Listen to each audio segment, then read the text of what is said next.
السلام عليكم، مرحبا بكم عندي في القناه ديالي اللي هي عالم فاتحه ام البنات.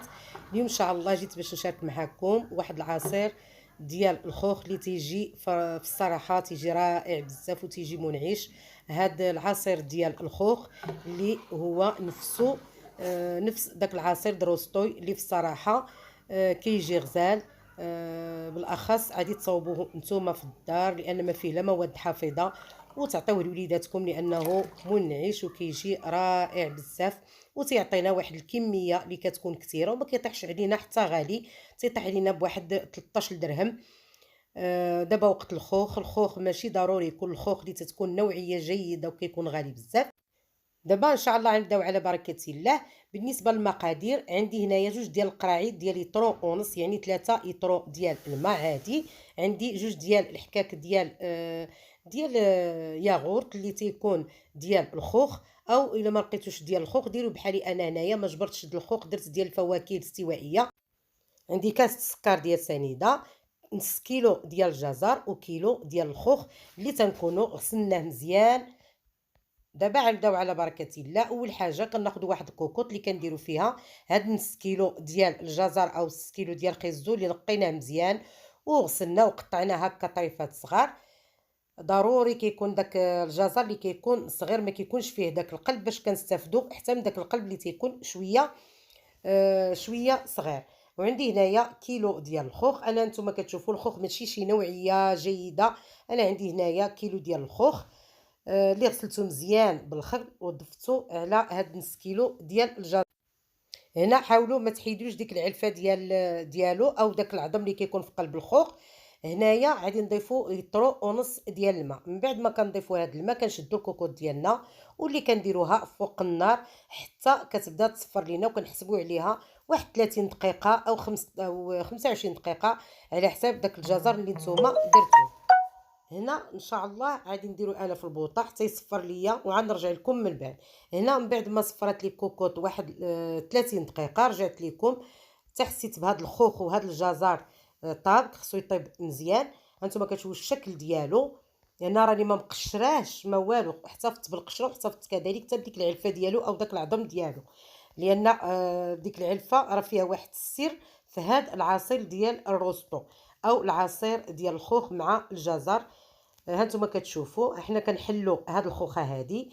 هانتوما انا متاكده ان هاد الخوخ ما فيهش مزيان حتى من القلب ديالو كيكون نقي. كنحيدوه هو مازال سخون، كنحيد هاد العظم ديال هاد الخوخ هذا. حاولوا تحيدوا العظام كامل باش ما كتهرس لكمش الطحانه الكهربائيه او داك البغا ميكسور اللي كطحنوا به. انا هنايا غادي نحاول نحيد كاع هاد العلفات كاملين او هاد العظيمات كاملين ديال هاد الخوخ.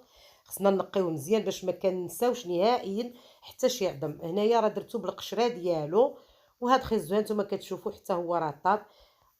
كنحاول نحيد كاع داك العظام ديال هاد الخوخ لان هاد العصير في الصراحه راه كيجي منعش وكيجي غزال. كيشبه تماما داك الروستو اللي حنايا كنشريو مصاوب، يعني داك الجاهز هذاك تيكون فيه المواد الحافظه. حنا غنحاولوا هنايا نصاوبوا عصير كيشبه له بزاف وبثمن اللي كيكون ما فايتش حتى 15 درهم. انا هنايا محدو سخون كنجيب واحد الكاس ديال سنيده او السكر حبيبات اللي كنضيفوا على هذا العصير. انا ما نديرش الحلاوه بزاف، نتوما اللي كنتو كتبغيو الحلاوه يمكن لكم. هانتوما كتشوفوا مازال واحد العظمه انا عاد حيدتها. كندوب هاد السكر حبيبات مزيان. نتوما الا بغيتو يجيكم حلو يمكن لكم ديروا جوج ديال الكيسان ديال السكر حبيبات. انا اكتفيت هنايا غير بكاس واحد بركه. هنا كنحرك هاد السكر هذا حتى كنحس به داب مزيان، ما كيبقاش داك الحبيبات ديال السكر حبيبات. من بعد كناخد الميكسور ديالي او البغا ميكسور اللي كنحاول نطحن هاد العناصر. العناصر كنطحنها مزيان حتى كنحصل على واحد العصير كله مطحون، يعني ما تيبقاولناش داك الجلفات او داك القشرات ديال هاد الفاكهه هذه اللي هي الخوخ. ما كتبقى لناش نهائيا. يمكن لكم تطحنوه في الطحانه الكهربائيه. غير هو حاولوا الا كان سخون بزاف تخليوه غير شي شويه باش ما توقع لكم حتى شي حاجه للطحانه الكهربائيه. انا هنايا اكتفيت بهذا البغا ميكسور لان تا هو في الصراحه كيطحن مزيان. هنا كنحاول نطحن حتى ما كنحسش بديك السكر سنيده او بداك القشور كلهم طحنوا مزيان. عاد من بعد كنضيفوا له الاضافات اللي راه حنايا غادي نزيدوهم على هذا العصير ديال الخوخ. من بعد كناخدو دوك جوج حكاك ديال ياغورت ديال الخوخ، أو ديال هاد الفواكه السوائية لأن كيكون فيها الخوخ وتيكون حتى فواكه مثل المونغ، كيكونوا فواكه أخرى اللي كنحركوهم مزيان مع هاد الخليط هذا أو هاد العصير ديال الخوخ. كنحاولوا هنايا حتى كيتخلطوا لينا هاد جوج ديال الحكاك مزيان مع هاد العصير هذا. كنستمروا هكا حتى كيندمجوا ليا العناصر. ان شاء الله ما تنساونيش من الاشتراك، اللي كيشوف اول خطره القناه ديالي ما ينسانيش من الاشتراك وما ينسانيش من اللايك باش يوصلوا كل جديد. هنا راني كنخلط هاد العناصر كلها حتى كيندمجوا لي كاملين. انا كنفضل هنا في هذا العصير دائما كنفضل هذا الميكسور، ولان هذا البغا ميكسور لان واخا تيكون العصير تيكون سخون راه ما كتوقع له حتى شي حاجه. كنخلطوا هذا الخليط مزيان حتى كيندمجوا لينا هاد العناصر ديال اللي حنايا كنا ضفنا ديال جوج ديال الحكاك ديال دانون او ديال ياغورت ديال الخوخ.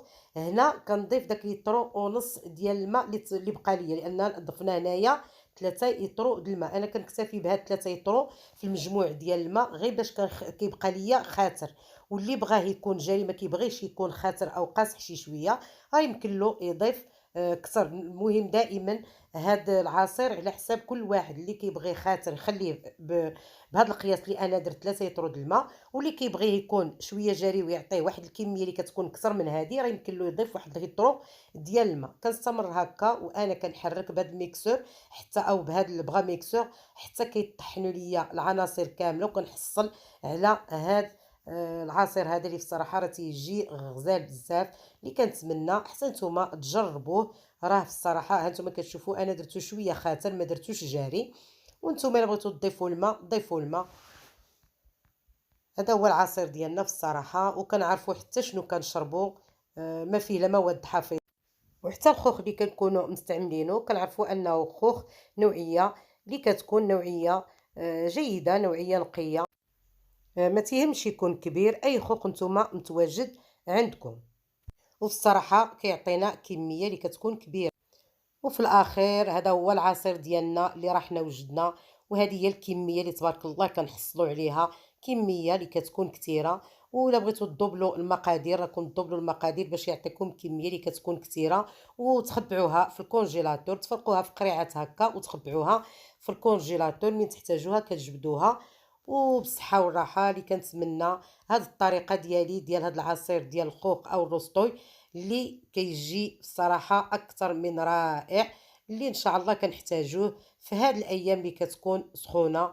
وكنتمنى اللي اول خطره كيشوف القناه ديالي يشارك معايا في القناه وما ينسانيش من لايك باش يوصلوا كل جديد. والى فيديو اخر ان شاء الله مع وصفه اقتصاديه، والى اللقاء.